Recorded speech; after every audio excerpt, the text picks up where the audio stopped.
I didn't flinch when Nathan raised his voice. I just folded the last sweater and pressed it flat, smoothing the edges the way I used to with his school uniforms. My hands moved on their own steady practice, while inside me, something went still. "If you won't go to a home, then get out of my house," he said again, like I hadn't heard the first time. His voice echoed down the hallway, sharp against the soft hum of the dishwasher and the ticking wall clock. I reached for the zipper on my suitcase. It slid shut without resistance. Across the room, Tara stood half-shadowed in the kitchen doorway, arms crossed, jaw tight. She didn't speak. She didn't have to. This was their answer to the months of silence. No more careful hints, no more passive sighs, or maybe it's time glances. Just a direct order, disguised as concern. I looked around the room once quietly.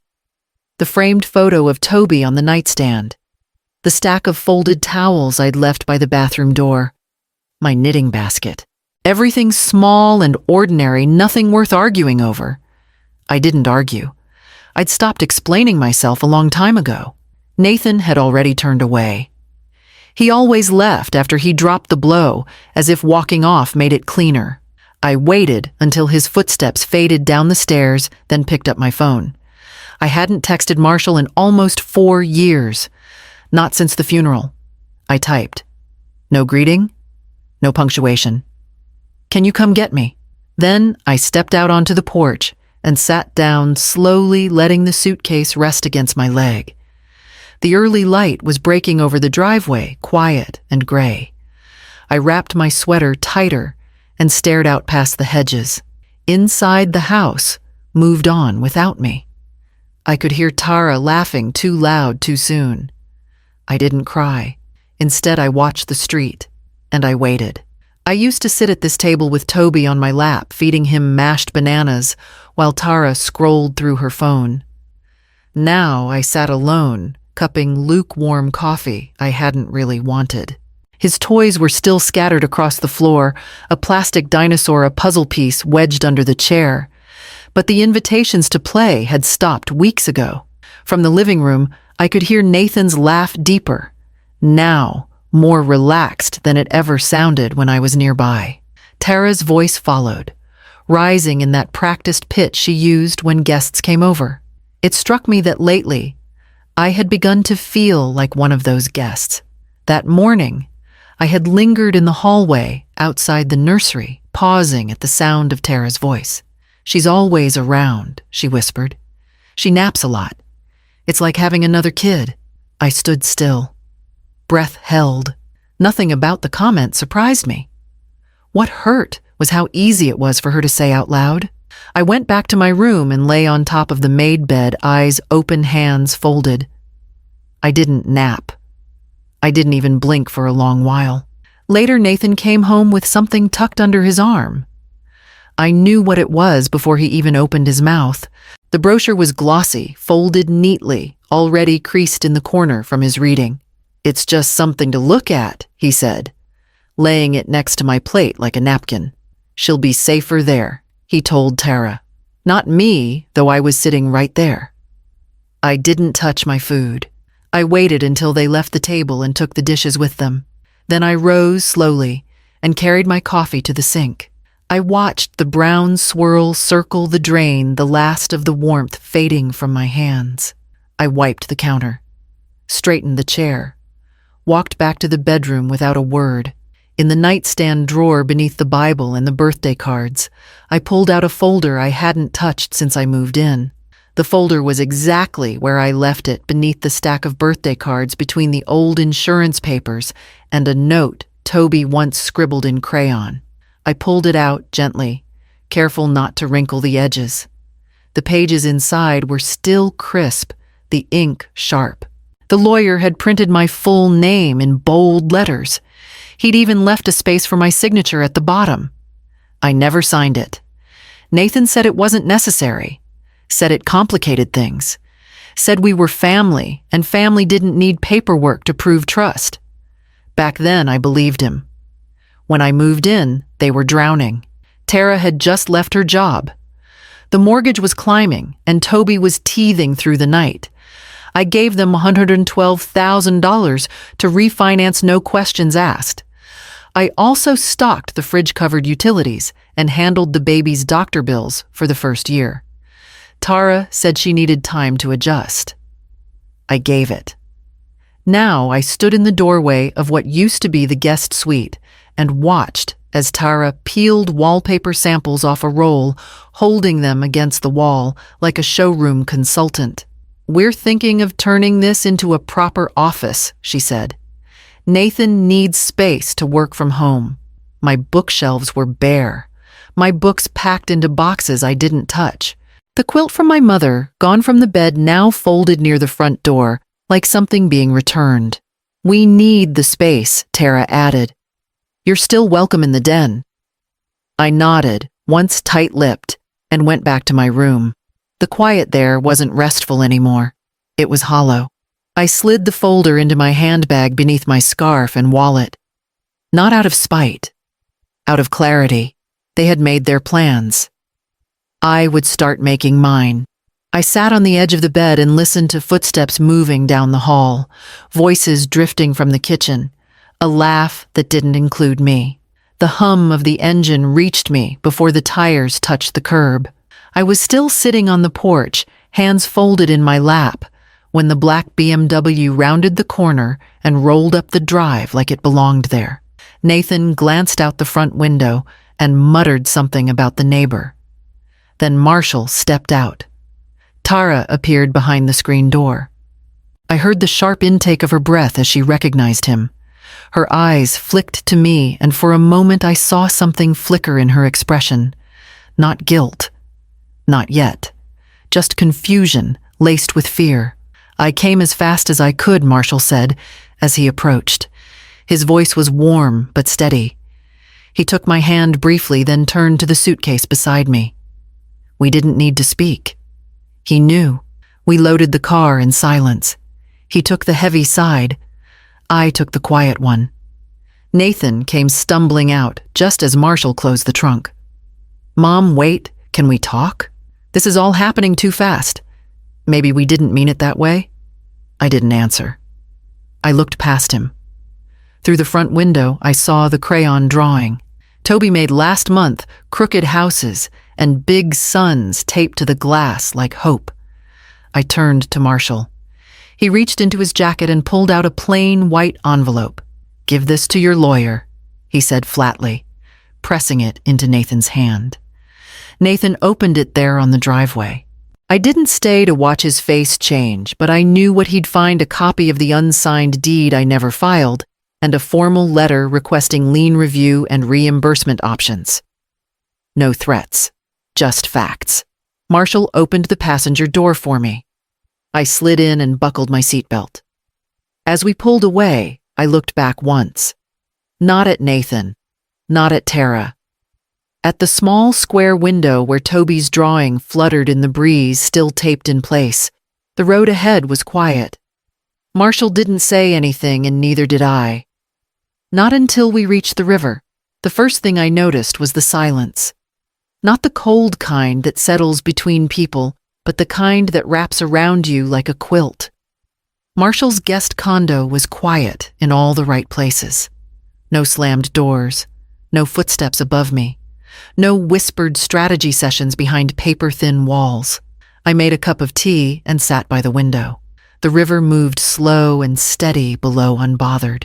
I hadn't realized how long I'd been holding my breath until I finally let it go. Marshall sat nearby, reading the same paragraph of the newspaper for the third time. He didn't push, just waited. "How long have you been preparing for this?" he asked softly. "I wasn't," I said. "Not really." But then I told him. About the accounts Nathan didn't know existed. About the slice of my husband's portfolio I never rolled into shared assets. Not because I didn't trust Nathan, but because my husband once told me, "Always keep one thing that's only yours." I never thought I'd need it. Nathan had assumed I was spent financially, emotionally, that I'd given him everything. And maybe I would have if he hadn't turned me into a problem to be solved. I didn't want it to come to this, I said, tracing the rim of my mug. But here we are, Marshall said. I nodded. It wasn't about revenge. It wasn't even about the money anymore. It was about reclaiming what I'd let slip from my hands out of love, out of loyalty, and drawing a line, finally. I'm going to speak to a lawyer, I told him. Not to fight, just to sort things properly. You don't need to explain it to me. That night I opened my notebook and started writing. A list of accounts. Contacts.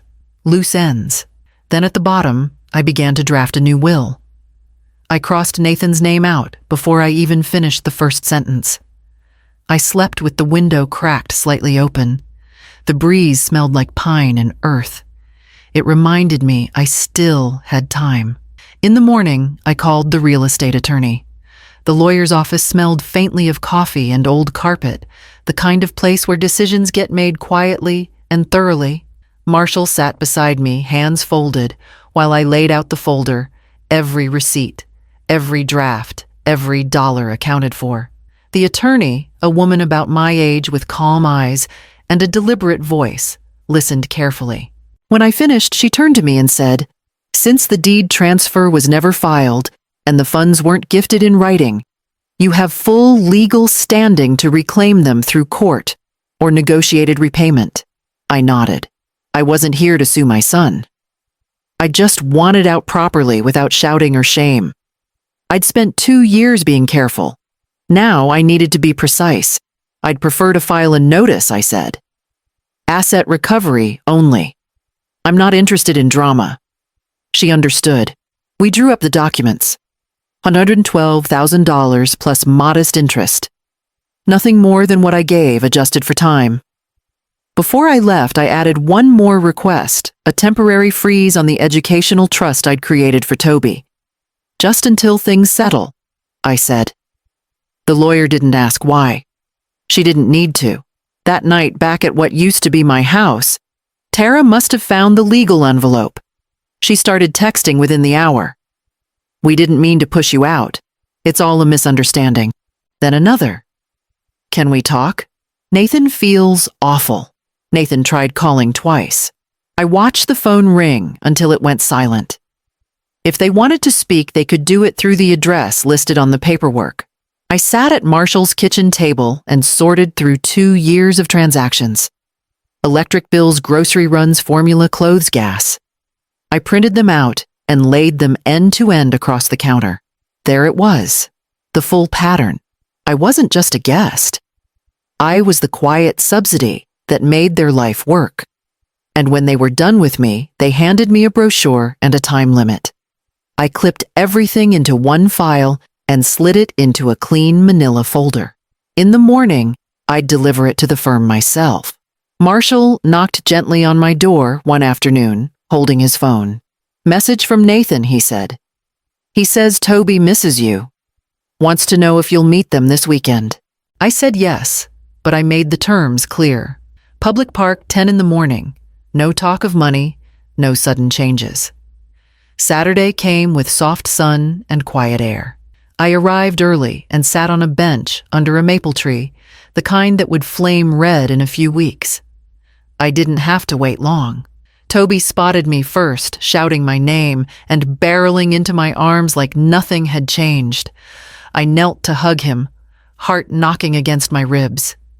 He smelled like grass and peanut butter. His curls were longer.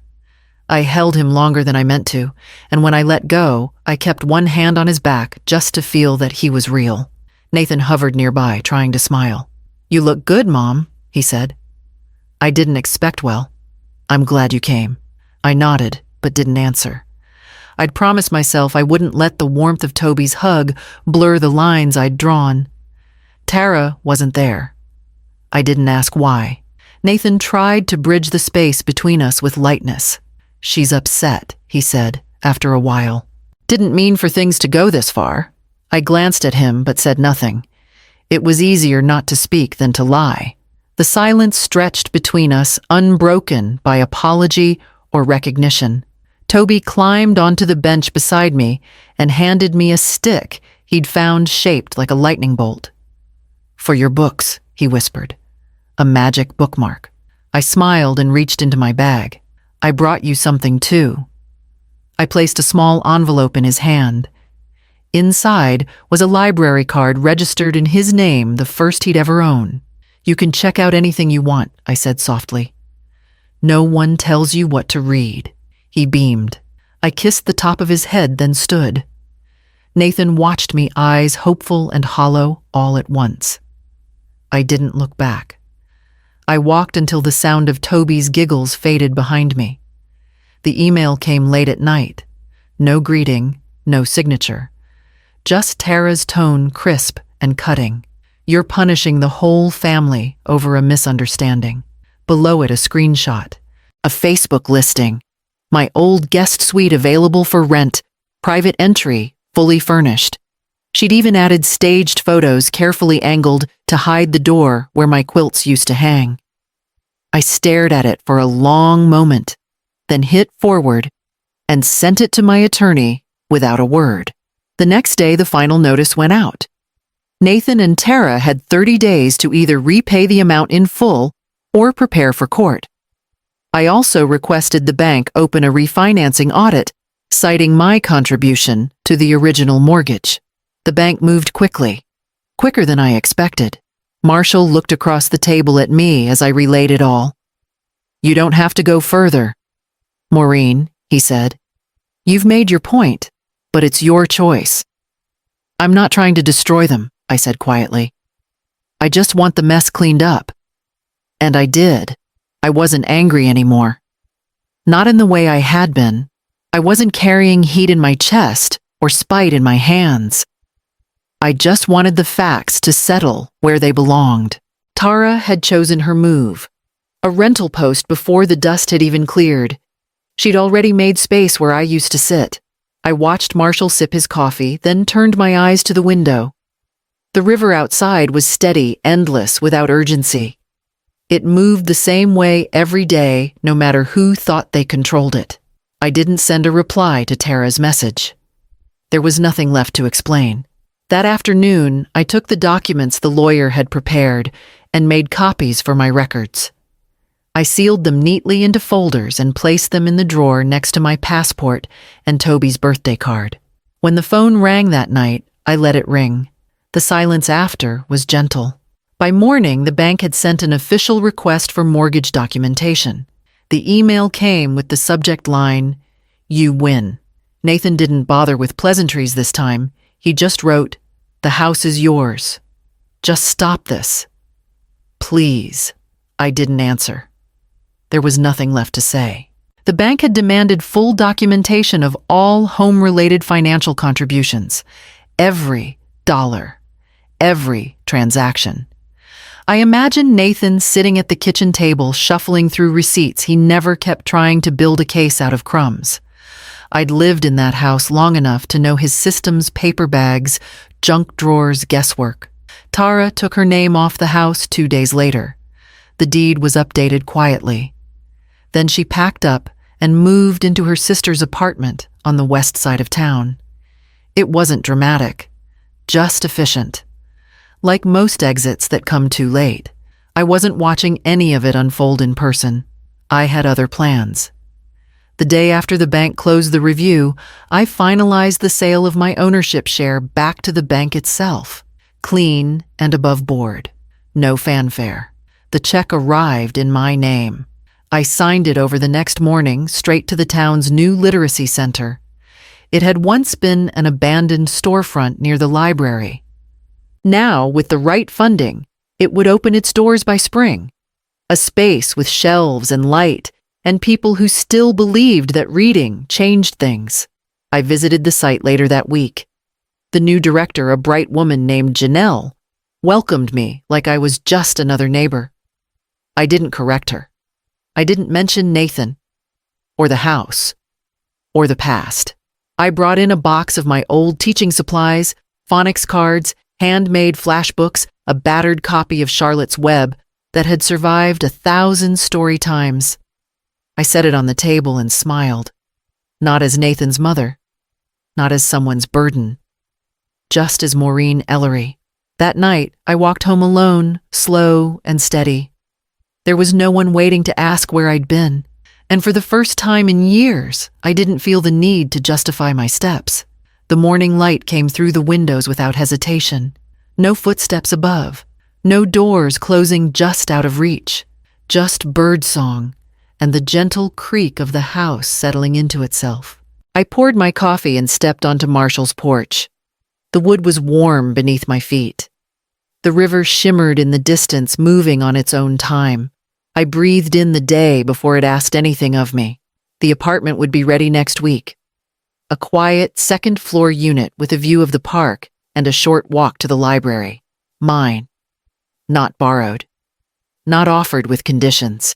There would be no hushed conversations about where I belonged, no back rooms or folded linens placed beside the door. Just my own key, my own light switch, my own hours. I sat with the notebook on my lap, the same one I'd used to draft the will to list expenses to reclaim the pieces of my life others had misplaced. Now I opened to a blank page and began to write. Not to Nathan. That conversation had already closed itself. But to Toby. I wrote about the things we used to do, the stories we read, the questions he asked me about clouds and dinosaurs and where socks go when they disappear in the dryer. Then I slid the library card into the fold and added one line beneath my name. When you're old enough to read this, I hope you ask questions. I sealed the envelope and placed it inside the notebook between pages, filled with numbers and maps and hard choices. But this one wasn't about closure. It was about beginning again carefully. I finished my coffee, rinsed the mug, and folded the blanket beside the chair. Later that day, I'd stop by the apartment, measure the windows, drop off a spare key with the building manager. The space would be mine by Sunday, and by Sunday evening, I'd sit by a different window with no one waiting to edit my silence.